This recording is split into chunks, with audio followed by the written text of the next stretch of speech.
Muito bem, nós temos 20 minutos para debate. Eu vou pedir que as pessoas que queiram fazer perguntas levantem a mão, se identifiquem. Eu vou colher algumas e voltar à mesa. Começando ali. Tudo bem, Cíntia? Vamos. Chega aí o microfone. Oi, Eugênio Singer, sou diretor da Rumble no Brasil, uma empresa dinamarquesa com uma característica muito forte na área de energia. Parabéns, Sérgio, pela organização. Parabéns, presidente, por esse debate tão produtivo. Eu tenho praticamente aqui 3 perguntas para serem feitas e uma constatação. Primeiro que a Eugênio, bem sinteticamente, já que você vai ter 3. Isso é muito difícil de fazer. Eu trabalho há 40 anos, comecei com energia em 79, lá com o professor Goldenberg. Fui financiado meus estudos na área de energia nuclear e as previsões todas eram falhas, né? E acho que é muito difícil. A única previsibilidade certa hoje em dia é que o Flamengo vai ser campeão, porque ele sabe onde buscar matéria-prima e só Jesus salva, né? Então, a primeira coisa é a previsibilidade, como a gente trabalha essa previsibilidade, levando em conta questões que muitas vezes não são tangíveis, como o avanço tecnológico, o surgimento de novas tecnologias e o fator China, né? Bill McDonald, que é o autor do Berço ao Berço, numa reunião comigo, falou que tinha 2 energias só que iam dominar o mundo, carvão e solar, por causa da China. Então, se isso é levado em conta em todos os estudos de previsão.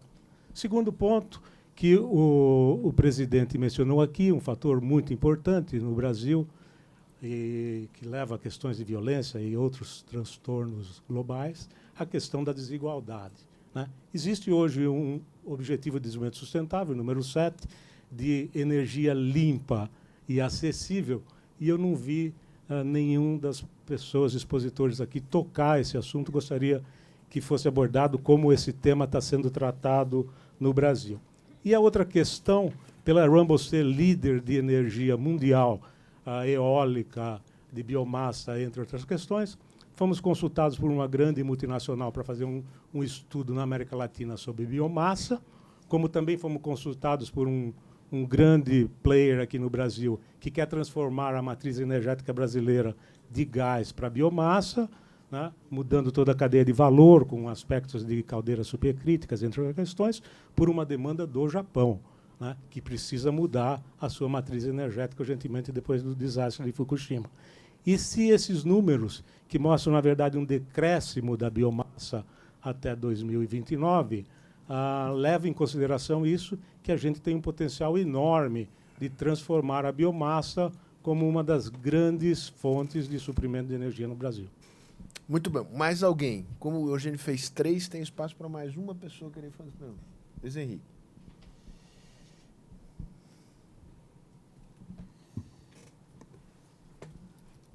Eu não vou falar parabéns, então você perde muito tempo aqui, mas, direto ao ponto, pegando o gancho dele, o Brasil também tem uma enorme reserva de biocombustíveis, né? Tanto do ponto de vista do etanol como do biodiesel, né? Que hoje participam de maneira inacreditável na matriz de mobilidade comparado com qualquer país.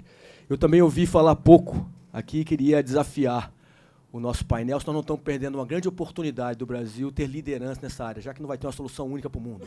Não vai ser só petróleo, não vai ser só eletricidade, vai ser um sincretismo de energias diferentes, e o Brasil tem uma vantagem competitiva enorme na biomassa decorrente, né, disso, e a ligação com os biocombustíveis, de novo, onde o Brasil tem uma vantagem competitiva, e mais do que isso, uma infraestrutura pronta.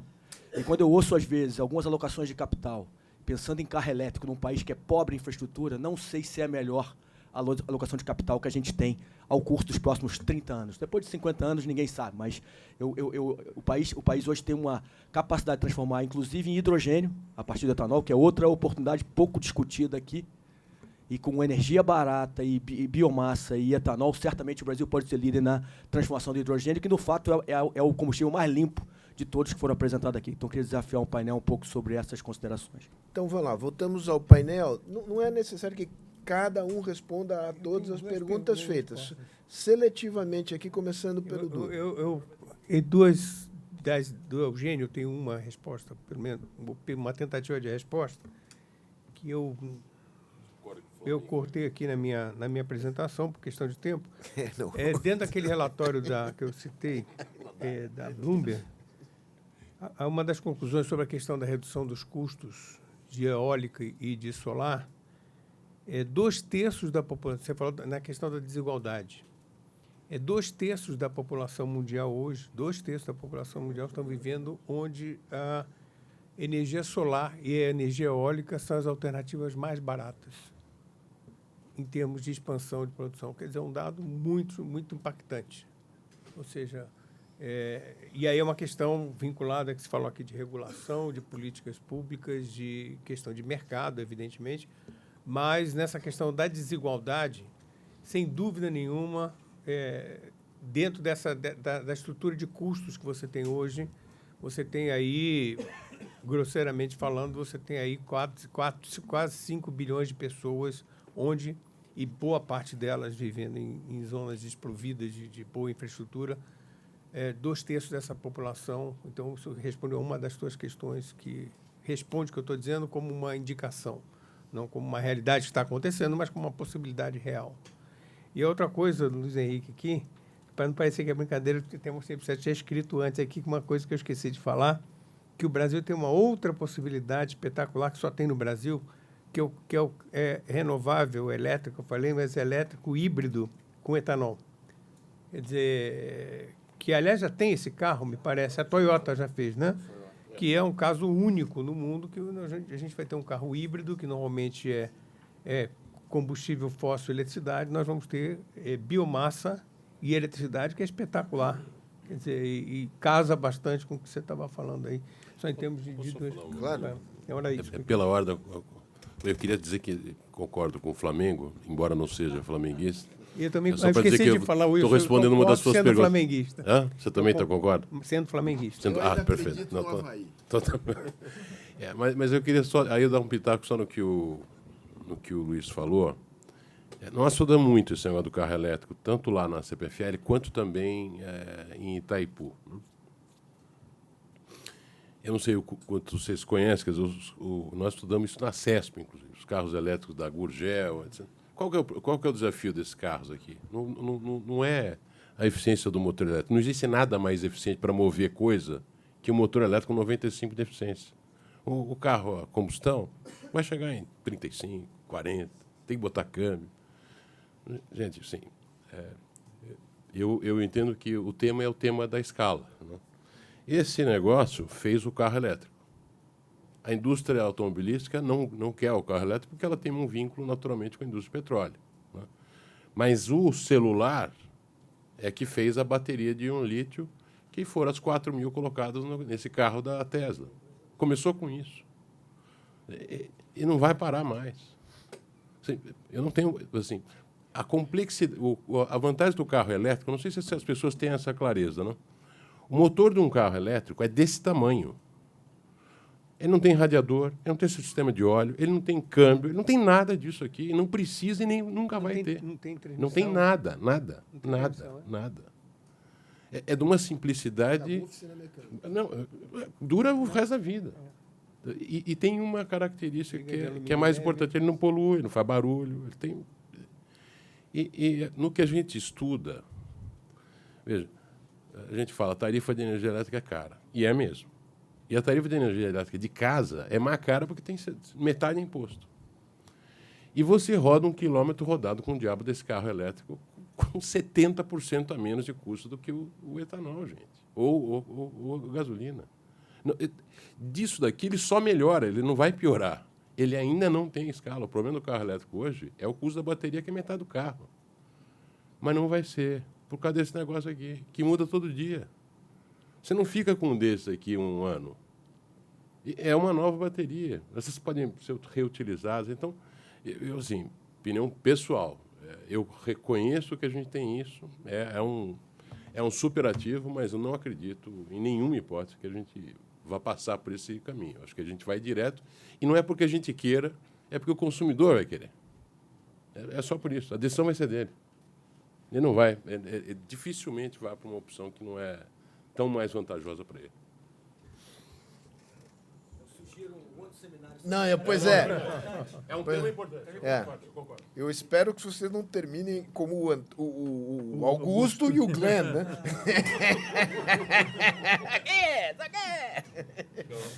Aqui é melhor. Aqui o nível é melhor. Giovanni e o Elvio, que queiram fazer uso da palavra. Deixa eu começar. Eu acho que justamente as transições energéticas, historicamente, elas duram muito. Um pouquinho mais perto do microfone. Justamente porque uma coisa é a inovação tecnológica, ela chegar no mercado. Outra coisa é o ritmo de disseminação.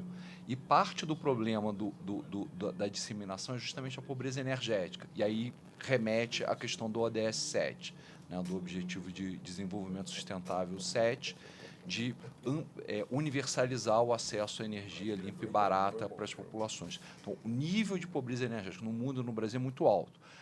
Então, obviamente, o desafio é enorme e isso vai fazer com que, no primeiro momento, onde a tecnologia ela faz mais sentido e ela é mais barata, ela vai entrar mais rápido, obviamente. Então, faz todo sentido em São Paulo já ter um nicho de mercado para carro elétrico. Por quê? Porque você compensa parte dos ganhos, quer dizer, parte dos custos de investimento para alterar a infraestrutura com economia de gasto em saúde pública. Então, tem esse aspecto. Mas isso é difícil generalizar no primeiro momento, a despeito de um enorme potencial, né, em várias regiões com insolação e outras renováveis de baixo custo. Então, o fato é, a despeito do custo total, quando coloca o custo de manutenção do veículo, o veículo ele ser muito menor, tem vários desafios a serem vencidos, né? A versão desembolso inicial, a versão a inovação tecnológica, enfim, tem uma série de dificuldades, e às vezes até mais simples. Né? Por exemplo, eu vi um estudo recentemente do National Grid do Reino Unido dizendo que só 30% dos domicílios no Reino Unido tinham capacidade de ter recarga para veículo elétrico na própria residência. Porque quando você entra com prédios e, enfim, complexidades do dia a dia, impõe a necessidade de ter eletropostos públicos. Então, enfim, tem muito desafio a ser vencido, então a nossa visão... mas eu acho que isso vai ser discutido à tarde, então não estou querendo entrar muito, já respondendo o Luiz Henrique. Todos esses assuntos estão na apresentação da tarde. A transição é longa e o etanol ainda vai dar um dinheirinho. É isso. Bom, um outro... Acho que com isso, de certa forma, eu já cubro os pontos. E aí, falando do carvão, o carvão na China ele reduziu por conta do problema de saúde pública. Então, você tinha uma deseconomia de escala com um crescimento significativo de alocação de recursos por conta de morbidade e mortalidade antecipada nas grandes cidades. Então, enfim, o problema a questão é bem ampla, bem complexa, tem várias nuances e agora, de fato, o que a gente enxerga é que tem um papel ainda significativo, inclusive para harmonizar do ponto de vista de eletrificação, como bem colocou o Luiz Henrique, via o hidrogênio. Então, você pode ter eletrificação. Então, por exemplo, eu falei mais cedo do caminhão elétrico longo curso não ser a bateria ter uma dificuldade, mas isso é se ele for 100% a bateria. Mas híbrido funciona e hidrogênio também. Só que hidrogênio ainda é muito caro, híbrido não tem sido exatamente a rota no mundo, tem sido GNL, tanto na Europa quanto nos Estados Unidos. Então, a verdade é que a transição não é de um dia para o outro. Ela leva algum tempo. Ela chega no mercado muito rápido, mas o processo de disseminação é uma logística, né? Uma curvinha S. Ele entra acelerando, porque o percentual é pequeno, e ele depois ele dá uma desacelerada, né? Justamente por causa do que se chama, né, a última milha, o último quilômetro, né, de mercado a ser conquistado. E aí, só para finalizar, na semana passada ou retrasada, o Fatih Birol, da Agência Internacional de Energia, estava no Brasil, fez uma apresentação no Rio, e ele comentou o novo World Energy Outlook da Agência Internacional de Energia, que vai ser publicado agora em novembro, se eu não me engano, mas que já tinha um estudo, um preview lá, um spoiler, como a moda agora, no site. E eu fui olhar, muito interessante. Então, a despeito de toda a entrada de veículos elétricos, toda a economia de emissão feita no mundo por entrada de veículos elétricos se perde pela aceleração da venda de Sport Utilities. Então, Sport Utility é a segunda fonte mais emissora no mundo hoje. Só perde para o setor elétrico, que não é o caso do brasileiro, mas na maior parte do mundo que tem a matriz elétrica muito focada em carvão e outros combustíveis fósseis. Então, daí a gente vê que o tipo de solução que tem sido proposto pelo Brasil, com o híbrido flex, ele pode sim ser uma solução bastante interessante e ser uma ponte para, no futuro, a eletrificação via hidrogênio. Inclusive, tem empresas brasileiras já atuando nisso, geração de hidrogênio a partir, inclusive, de etanol. Então, tem muita coisa para acontecer e eu termino o comentário aqui. Elvio, tem mais uns minutinhos, a gente encerra e passa para o segundo painel. Bem, eu queria fazer um comentário sobre a questão da previsibilidade. Eu sempre me chama a atenção quando a gente está fazendo previsões assim de longo prazo, né? A gente está trabalhando hoje com o PNE 2050. Né? Eu trabalhei na ANEEL durante alguns anos, de alguns 18 anos. E eu tive a oportunidade de representar a ANEEL na Convenção do Quadro das Nações Unidas para a questão ambiental. E o presidente dessa convenção é o presidente da República. E eu lembro que, numa das reuniões, eu acho que a última reunião do ano, não sei se foi 2002, talvez 2002, o presidente Fernando Henrique presidiu a reunião. Quem presidia normalmente era o secretário executivo. E ele usou ali estavam presentes toda a intelectualidade que militava na questão ambiental, militava no meio ambiente. Não vou citar aqui os nomes, mas estavam assim as grandes personalidades do meio ambiente. E, bom, pintaram assim um quadro pavoroso. Mas o quadro era assim de sair de lá já encomendando o caixão. Tá? E o presidente Fernando Henrique, isso ficou gravado na minha memória, ele usou para encerrar a reunião, ele fez o seguinte comentário, que e aí eu vou repetir aqui certamente que com alguma diferença em termos das palavras que usou o presidente, mas ele disse que, quando ele foi ministro da Fazenda, as pessoas, né, a equipe do Ministério da Fazenda chegava para ele e falava assim: o PIB vai variar para cima ou para baixo em 1,73%. E ele olhava aquele número e falava assim: bom, olha, a economia tem tantas variáveis que influenciam no resultado que é humanamente impossível a gente chegar a prever que ele vai variar 1,73%, 1,789%. E com o meio ambiente é a mesma coisa. Quer dizer, o meio ambiente tem tantas variáveis, tem tantas questões que envolvem, que influenciam o meio ambiente, que é impossível que se chegue à conclusão de que o resultado daqui a 50 anos, daqui a 30 anos será esse ou aquele. com o setor elétrico me parece que é algo semelhante. Eu me preocupa muito, eu acho que nós somos influenciados. Eu uma vez disse para a EPE que nós fazíamos o nosso planejamento com uma certa autocensura.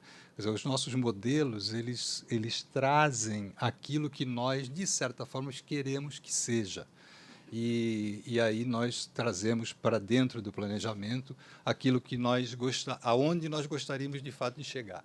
Então, eu falo isso por conta da provocação do Eugênio. Eu acho que a previsibilidade é algo assim que todas as vezes que eu olho para o PNE 2050 e o PDE também, né, que ainda que mais curto, 10 anos, mas eu vejo lá o PIB, eu vou considerar o PIB de 2,8%. Então, eu sempre lembro do presidente Fernando Henrique quando eu olho para esse número. E o PNE é a mesma coisa. Há 10 anos atrás, eu acho que se comentou aqui, há 10 anos atrás, talvez até um pouco menos, não se avaliava o mercado que nós temos hoje. Quer dizer, o crescimento da eólica se deu, talvez, de 2008, 2009, né, quando aconteceram a primeira inserção da eólica, de fato, na nossa matriz. Se eu não estiver enganado, no leilão de 2009, eu, casualmente, era presidente da comissão de licitação da ANEEL que fez esse leilão. E teve uma influência importante, vamos reconhecer aqui, o Proinfa teve uma influência importante no mercado, mas teve o grande fator sequer foi tecnológico. O grande fator foi uma crise na Europa, que tinha máquina sobrando. E essas máquinas vieram para o Brasil. Então, o que nós temos de previsibilidade é algo que me chama muita atenção. Há 5 anos, há 10 anos atrás, recursos energéticos distribuídos, nós não falávamos disso. Hoje, carro elétrico,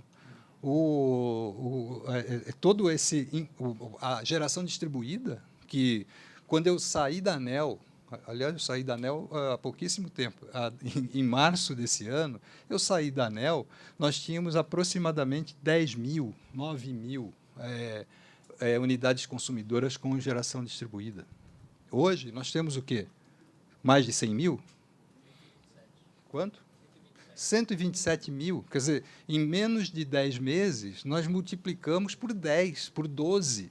Então, é inviável nós fazermos esses prognósticos e essas previsões com tanta segurança e com tanta certeza. Provavelmente, quando nós virarmos a esquina, nós vamos encontrar um outro mercado, uma outra realidade. Eu só queria... Quando se espera o inevitável, acontece o inesperado. Eu só queria, complementando o que o Elvio falou, quando o telefone celular foi lançado aqui no Brasil, pelo custo do aparelho, pelo custo da bateria, a previsão era de mercado de 12 milhões de aparelhos. Nós temos mais aparelhos do que quase o dobro da população hoje. Então... Muito bem. O Sérgio Mota falou que ia ter um aparelho vendido em cada farmácia. Isso. Bom, para não mencionar o caso dos orelhões, que era uma das cláusulas dos contratos de privatização, que tiveram que quebrar a calçada aí, era supostamente uma coisa muito importante para dar acesso. Era. Não era. Ninguém acha mais. 3 anos depois, não era. Sérgio, na linha do presidente, o professor Evan Platts, que era um professor de sociologia, que deu um curso de avaliação ambiental estratégica, ele falava que é muito melhor estar aproximadamente correto do que precisamente errado. Bom, a minha esperança é que nós aqui tenhamos chegado a conclusões aproximadamente corretas. E por aqui paramos o primeiro painel. Obrigado, Sérgio.